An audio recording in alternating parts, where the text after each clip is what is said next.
കരൂർ ദുരന്തത്തിൽ സിബിഐ അന്വേഷണം ആവശ്യപ്പെട്ടുള്ള ഹർജികൾ മദ്രാസ് ഹൈക്കോടതി തള്ളി. ടിവികെയുടേതടക്കം ഒരു കൂട്ടം ഹർജികളാണ് മദ്രാസ് ഹൈക്കോടതി തള്ളിയത്. സിബിഐ അന്വേഷണത്തെ തമിഴ്നാട് സർക്കാർ എതിർത്തു.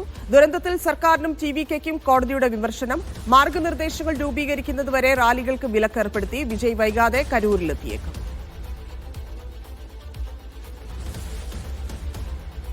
വിവരങ്ങളുമായി അജ്മൽ ദിരാർ ചേരുന്നു. അജ്മൽ, ഹൈക്കോടതി ഈ ഹർജികളെല്ലാം തള്ളുന്ന സാഹചര്യം എന്താണ്? ഹർജികളിന്മേൽ ഹൈക്കോടതിയുടെ നിരീക്ഷണം സർക്കാരിനെ രൂക്ഷമായി വിമർശിച്ചതും കാണാമല്ലോ.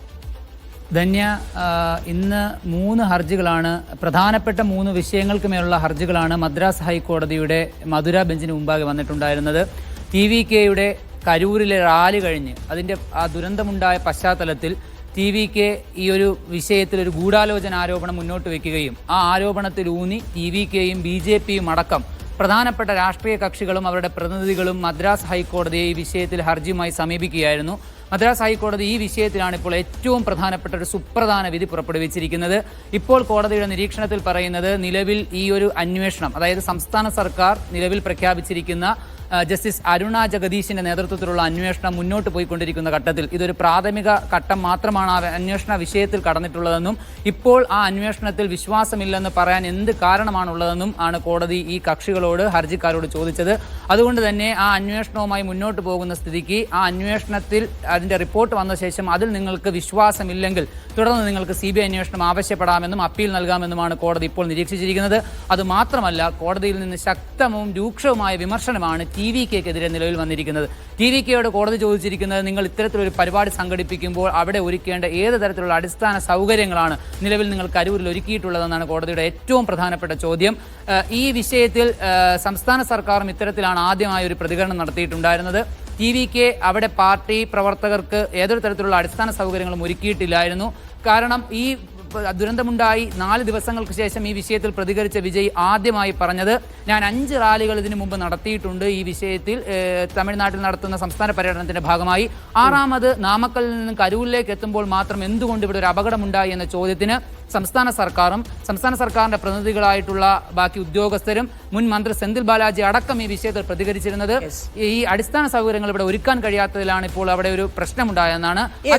അതാണ് വിമർശനം. പക്ഷേ ഇതിൽ പ്രധാനപ്പെട്ട മറ്റൊരു ഹർജി എന്ന് പറഞ്ഞിട്ടുണ്ടെങ്കിൽ ഒരു പൊതുതാൽപര്യ ഹർജി വിജയ്ക്കെതിരെ കൂടി കേസെടുക്കണം എന്നുള്ളതായിരുന്നു. കാരണം FIR-ൽ തന്നെ നേരത്തെ പോലീസിന്റെ ഭാഗത്തു നിന്ന് അത്തരത്തിലൊരു വീഴ്ച, 4 മണിക്കൂറോളം ഇത് വൈകിപ്പിച്ചു എന്നൊരു വീഴ്ച വന്നതിന് ശേഷമാണ് ആ ഹർജി പോയിരുന്നത്. അതിൽ എന്താണ് കോടതി പറയുന്നത്? അത് ഈ പറയുന്ന ചെന്നൈ സ്വദേശിയായിട്ടുള്ള PH ദിനേശ് എന്ന് പറയുന്ന വ്യക്തിയാണ് അത്തരത്തിലൊരു ഹർജി കൂടി സമർപ്പിച്ചിട്ടുണ്ടായിരുന്നത്. പോലീസ് ഈ വിഷയത്തെ തുടർന്ന് FIR ഇടുമ്പോൾ അതിൽ 4 TVK പ്രവർത്തകരുടെ പേരാണ് ഉൾപ്പെടുത്തിയിട്ടുണ്ടായിരുന്നത്. അതിൽ പ്രധാനപ്പെട്ട TVKയുടെ കരൂർ വെസ്റ്റ് ജില്ലാ സെക്രട്ടറി അടക്കമുള്ള സംസ്ഥാന ജനറൽ സെക്രട്ടറി, സംസ്ഥാന ജോയിന്റ് സെക്രട്ടറി അടക്കമുള്ള നേതാക്കളുടെ പേരുകളാണ് ഈ വിഷയത്തിൽ ഉൾപ്പെടുത്തിയിട്ടുണ്ടായിരുന്ന FIR-ൽ.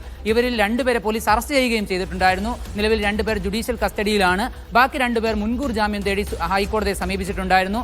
ഈ സാഹചര്യത്തിൽ FIR ഇടുന്ന വേളയിൽ എന്തുകൊണ്ടാണ് വിജയ് ഈ വിഷയത്തിൽ ഒഴിവാക്കിയിട്ടുള്ളതെന്നും വിജയ് ആണ് ഈ പരിപാടിയുടെ സംഘാടകനെന്നും ഈ പരിപാടി സംഘടിപ്പിച്ചതിന്റെ ഭാഗമായി ബാരിക്കേഡുകളോ മറ്റ് ഏതെങ്കിലും തരത്തിലുള്ള സുരക്ഷാ ക്രമീകരണങ്ങളോ അടിസ്ഥാന സൗകര്യങ്ങളോ ഒരുക്കാൻ സംസ്ഥാന സർക്കാരിന് ഈ വിഷയത്തിൽ വിജയ്ക്ക് ഈ വിഷയത്തിൽ TVK പാർട്ടിക്ക് ഈ വിഷയത്തിൽ കഴിഞ്ഞിട്ടില്ല എന്നൊരു ആരോപണം മുന്നോട്ട് വെച്ചുകൊണ്ടായിരുന്നു ഈ വിഷയത്തിൽ ഹൈക്കോടതിയിൽ ഹർജിയുമായിട്ട് ഇത്തരത്തിൽ ഒരു ദിനേശ് എന്ന് പറയുന്ന വ്യക്തി പൊതുതാൽപര്യ ഹർജിയുമായി എത്തിയത്.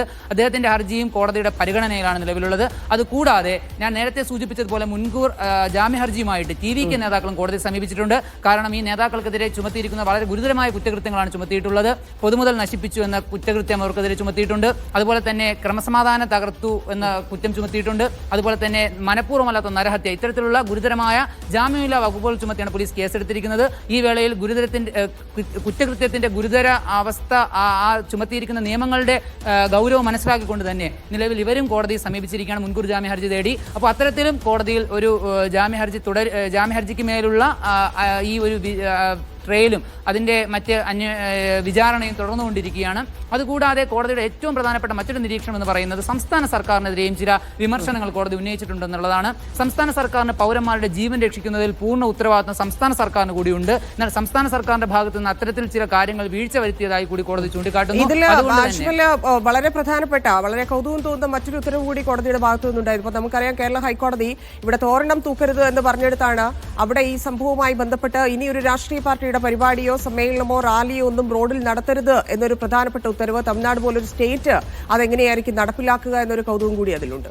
തന്നെ അതിൽ ഏറ്റവും പ്രധാനപ്പെട്ട മറ്റൊരു കാര്യം 2025 സെപ്റ്റംബർ 18 മദ്രാസ് ഹൈക്കോടതിയിൽ ഇതുമായി ബന്ധപ്പെട്ട് ഒരു ഹർജി TV തന്നെ സമർപ്പിച്ചിട്ടുണ്ടായിരുന്നു. TVക്ക് അന്ന് ഈ സംസ്ഥാന പര്യടനം നടത്തി ഏകദേശം സെപ്റ്റംബർ 20 തുടങ്ങി ഡിസംബറിൽ അവസാനിക്കുന്ന രീതിയിൽ ഒരു സംസ്ഥാന പര്യടനം സംഘടിപ്പിക്കുക എന്ന ഉദ്ദേശത്തിൽ ഇറങ്ങിത്തിരിക്കുമ്പോൾ അതിന് സംസ്ഥാനത്തുണ്ടാകുന്ന ക്രമസമാധാന പാലത്തിലെ വീഴ്ചകളും ഇത്തരത്തിലുള്ള ദുരന്തങ്ങളും മുന്നിൽ കണ്ടുകൊണ്ട് സംസ്ഥാന സർക്കാർ ഇതിന്മേൽ കുറച്ച് അധികം മാർഗനിർദ്ദേശങ്ങളും നിയന്ത്രണങ്ങളും കൊണ്ടുവന്നിട്ടുണ്ടായിരുന്നു. ആ മാർഗനിർദ്ദേശങ്ങൾ ചോദ്യം ചെയ്തുകൊണ്ട് മദ്രാസ് ഹൈക്കോടതിയിൽ ഈ വിഷയത്തിന്മേൽ TVക്ക് തന്നെ ഹർജി സമർപ്പിച്ചിട്ടുണ്ടായിരുന്നു. ആ ഹർജിയിൽ അന്ന് മദ്രാസ് ഹൈക്കോടതി വിധി പുറപ്പെടുവിച്ചത് ഇത്തരത്തിലൊരു പരിപാടി സംഘടിപ്പിക്കുമ്പോൾ സംസ്ഥാന സർക്കാരിന്റെ അനുമതി വേണമെന്നായിരുന്നു. അനുമതി വേണമെന്ന് മാത്രമല്ല, ഒരു സെക്യൂരിറ്റി ബോണ്ടായ നിശ്ചിത തുക സംസ്ഥാന സർക്കാരിന് കെട്ടിവെച്ച ശേഷം മാത്രമേ ഈ ഒരു പരിപാടി സംഘടിപ്പിക്കാവൂ. കാരണം പൊതുസ്വത്തിൽ മേൽ ഏതെങ്കിലും തരത്തിലുള്ള നാശനഷ്ടം സംഭവിക്കുകയോ മനുഷ്യജീവന് ഹാനി സംഭവിക്കുകയോ ചെയ്യുന്ന സാഹചര്യത്തിൽ ഈ തുക അവർക്ക് നഷ്ടപരിഹാരമായി ഈടാക്കണമെന്നുള്ള മാർഗനിർദ്ദേശങ്ങൾ അടക്കം നിലനിൽക്കുന്ന സാഹചര്യത്തിലാണ് TVക്ക് ഇത്തരത്തിലൊരു സമ്മേളനം സംഘടിപ്പിക്കുന്നത്. അപ്പോൾ ആ മാർഗനിർദ്ദേശങ്ങൾ പാലിച്ചില്ല എന്ന് സംസ്ഥാന സർക്കാരിന്റെ ഭാഗത്ത് നിന്ന് ഒരു കണ്ടെത്തൽ ഉണ്ടായിട്ടുണ്ടായിരുന്നു.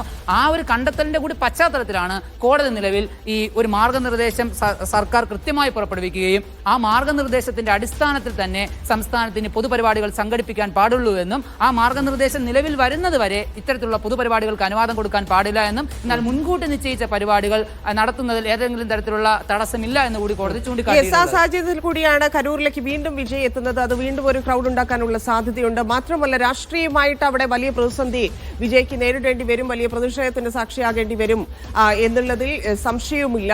എപ്പോഴായിരിക്കും കരൂരിലേക്ക് വിജയ് വീണ്ടും എത്തുക? മാത്രവുമല്ല, മറ്റു ആളുകൾ MA ബേബി ഉൾപ്പെടെയുള്ള രാഷ്ട്രീയ പാർട്ടി സംഘങ്ങളൊക്കെ അങ്ങോട്ട് എത്തുന്നതായിട്ടുള്ള വിവരമുണ്ട്. എന്താണ് കരൂരിൽ സംഭവിക്കുന്നത്? നിലവിൽ വിജയ് ഇപ്പോൾ കരൂരിലേക്ക് എത്തുമെന്ന് പാർട്ടി പ്രവർത്തകരോട് അറിയിച്ചിട്ടുണ്ട്. അതിനൊരു 20 അംഗ സംഘത്തെ രൂപീകരിച്ച് അതിനുവേണ്ട സജ്ജീകരണങ്ങൾ ഒരുക്കാൻ അദ്ദേഹം ആവശ്യപ്പെട്ടിട്ടുണ്ട്. കാരണം വിജയെ സംബന്ധിച്ചിടത്തോളം അദ്ദേഹത്തിന് കൂടുതൽ കാലം ഇങ്ങനെ വീടിന്റെ ഉള്ളിലേക്ക് ഒതുങ്ങിയിരുന്ന് ഇത്തരത്തിലൊരു രാഷ്ട്രീയ പ്രതികരണങ്ങൾ നടത്താതെ ഒതുങ്ങിക്കൂടുക എന്നത് അദ്ദേഹത്തെ സംബന്ധിച്ചിടത്തോളം, അദ്ദേഹത്തിന്റെ രാഷ്ട്രീയ ഭാവിയെ സംബന്ധിച്ചിടത്തോളം അത് അടഞ്ഞു പോകുന്ന ഒരു അവസ്ഥയിലേക്ക് പോകുമെന്ന തിരിച്ചറിവ് തന്നെയാണ് അദ്ദേഹത്തെ കരൂരിലേക്ക് വീണ്ടും എത്താൻ പ്രേരിപ്പിക്കുന്നത് എന്നുള്ളത് ഉറപ്പാണ്. അത് മാത്രമല്ല, ഇന്നലെ തന്നെ അതിനെക്കുറിച്ച് ചില സൂചനകൾ വന്നിട്ടുണ്ടായിരുന്നു. ഒക്ടോബർ അവസാന വാരത്തോടുകൂടി ഇപ്പോൾ തുടങ്ങിവെച്ച ഈ രാഷ്ട്രീയ പര്യടനം തുടർന്നും അങ്ങോട്ട് ഉണ്ടാകുമെന്ന് കൂടി അറിയിച്ചിട്ടുണ്ടായിരുന്നു. അതുമാത്രമല്ല, ഈ വിഷയത്തിൽ NDA സർക്കാർ അവരുടെ ഭാഗത്ത് നിന്ന് ഹേമമാലിനി MP-യുടെ നേതൃത്വത്തിൽ, അതുകൂടാതെ അപരാജിത സാരംഗി MP അടക്കമുള്ള പ്രധാനപ്പെട്ട നേതാക്കളെ ഉൾപ്പെടുത്തിക്കൊണ്ട് ഒരു 8 അംഗ അന്വേഷണ കമ്മീഷനെ നിയമിച്ചിട്ടുണ്ടായിരുന്നു. അവർ കരൂർ സന്ദർശിച്ചിട്ടുണ്ടായിരുന്നു. അപ്പോൾ TVK പ്രവർത്തകർ, NDA പ്രവർത്തകർ ഈ പറയുന്ന കരൂർ സന്ദർശിക്കുന്നു. ഇന്ന് CPM അവരുടെ കേന്ദ്ര കമ്മിറ്റി അംഗങ്ങളും ദേശീയ ജനറൽ സെക്രട്ടറി അടക്കം വന്ന് ഈ പറയുന്ന കരൂർ പ്രദേശം സന്ദർശിച്ചു പോകുന്നു. DMK പ്രവർത്തകർ പൂർണ്ണമായും സഹായ വാഗ്ദാനങ്ങളുമായി കരൂർ തന്നെ സജീവമായി തുടരുന്നു. ഈ സാഹചര്യത്തിൽ TVK എന്ന് പറയുന്ന രാഷ്ട്രീയ കക്ഷി ഇനിയും ഒരുപാട് ദൂരം മുന്നോട്ട് സഞ്ചരിക്കേണ്ട പാർട്ടിയാണ് അവർ. ഇനിയും ഒരുപാട് ദൂരം അവരുടെ പ്രത്യയശാസ്ത്രവുമായി മുന്നേറേണ്ട പാർട്ടിയാണ് അവർ. 2026 നിയമസഭാ തെരഞ്ഞെടുപ്പിൽ സംസ്ഥാന സർക്കാർ രൂപീകരിക്കുമെന്ന അവകാശവാദവുമായി മുന്നോട്ട് പോകുന്ന ഒരു മുഖ്യ രാഷ്ട്രീയ പാർട്ടി എന്നുള്ള നിലയിൽ വിജയെ സംബന്ധിച്ചിടത്തോളം, അല്ലെങ്കിൽ ഈ പറയുന്ന TVKയെ സംബന്ധിച്ചിടത്തോളം അവർക്ക് ഇനിയും മുന്നോട്ട് സഞ്ചരിക്കേണ്ടതുണ്ട്. കരൂരിലടക്കം പല പ്രദേശങ്ങളിലൂടെയും ഇനിയും ഈ രാഷ്ട്രീയ പ്രചരണ യാത്ര അവർക്ക് തുടർന്ന് മുന്നോട്ട് പോകേണ്ടതുണ്ട്. അതിന്റെ ഭാഗമായിട്ടാണ് ഇപ്പോൾ ഏറ്റവും പ്രധാനപ്പെട്ട മറ്റൊരു വാർത്ത വരുന്നതെന്ന് പറയുന്നത്, തമിഴ്നാട് സംസ്ഥാന മുഖ്യമന്ത്രിയായിട്ടുള്ള MK സ്റ്റാലിൻ അദ്ദേഹം ഒരു പ്രതികരണം നടത്തിയിട്ടുണ്ട് എന്നുള്ളതാണ്. സ്റ്റാലിൻ പറയുന്നത് എല്ലാ കക്ഷികളെയും സമ്മർദ്ദത്തിലാക്കി തങ്ങളുടെ വശത്താക്കാൻ തുനിഞ്ഞിറങ്ങിയിരിക്കുന്ന BJP ഇപ്പോൾ വിജയുടെ കാര്യത്തിലും അത്തരത്തിലൊരു പ്രതികരണമാണ് നടത്തിക്കൊണ്ടിരിക്കുന്നത് എന്നുള്ള വാർത്തകളാണ് പറയുന്നത്. ഇപ്പോൾ CBI അന്വേഷണം ആവശ്യപ്പെട്ട് വിജയ്ക്കെതിരെ വിജയെ തങ്ങളുടെ പക്ഷത്തേക്ക് കൂട്ടി നിർത്തുവാനുള്ള, തങ്ങളുടെ പക്ഷത്തേക്ക് ചേർത്ത് നിർത്തുവാനുള്ള, വിജയെ പൊതിഞ്ഞ് സംരക്ഷിക്കാനുള്ള ഒരു നിലപാടാണ് യഥാർത്ഥത്തിൽ. അതുകൊണ്ടായിരിക്കും സ്റ്റേറ്റ് തന്നെ അന്വേഷിച്ചാൽ മതി, CBI അന്വേഷണം ആവശ്യമില്ല എന്ന് തമിഴ്നാട് സർക്കാരും പറയുന്നത്. അജ്മൽ ദിരാറാണ് വിശദാംശങ്ങൾ നൽകിയത്.